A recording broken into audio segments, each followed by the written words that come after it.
Toby is a tram engine. He has cow catchers and side plates and doesn't look like a steam engine at all. He takes freight cars from farms and villages to the main line and is cheerful to everyone he meets.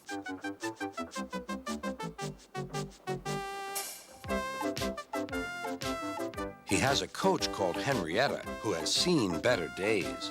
"It's not fair at all," she grumbles, remembering that she used to be full and 9 cars would rattle behind her.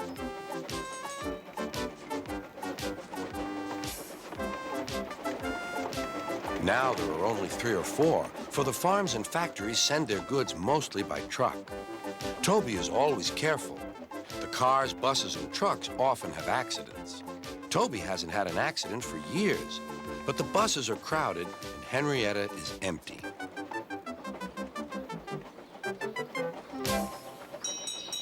A lady and a stout gentleman stood on Toby's platform. He was, of course, Sir Topham Hatt, but Toby didn't know this yet.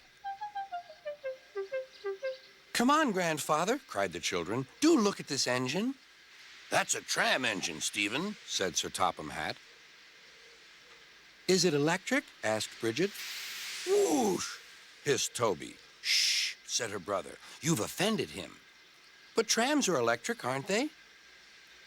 "They are mostly, but this is a steam tram." "May we go in it, grandfather, please?" "Stop," said Sir Topham Hatt to the conductor. They all scrambled into Henrietta. "Hip, hip, hooray!" chanted Henrietta. But Toby didn't sing. "Electric indeed, electric indeed," he snorted.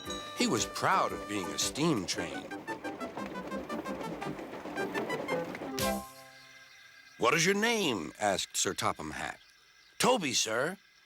"Thank you, Toby, for a very nice ride." "Thank you, sir," said Toby. He felt better now. This gentleman, he thought, is a gentleman who knows how to speak to engines. The children came every day for 2 weeks. Sometimes they rode with the conductor, sometimes in empty cars. On the last day of all, the driver invited them into his cab. All were sorry when they had to go away. And Sir Topham Hatt and his family thanked everyone. "Come again soon," replied Toby. We will," called the children. And they waved till Toby was out of sight. The months passed. Toby had few cars and fewer passengers. "Our last day, Toby," said his driver one morning. "The manager says we must close tomorrow." That day, everyone wanted the chance of a last ride.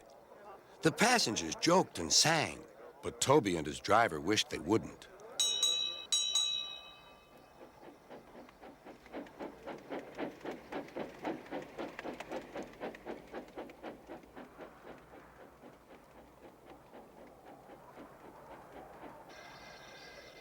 "Goodbye, Toby," said the passengers afterwards. "We're sorry your line is closing down." "So am I," said Toby. Nobody wants me, Toby thought, and went unhappily to sleep. Next morning, the shed was flung open, and old Toby woke with a start to see his driver waving a piece of paper at him. "Wake up, Toby," he shouted excitedly. "The mail has just arrived, and there is a letter for us from the stout gentleman. Maybe it's good news."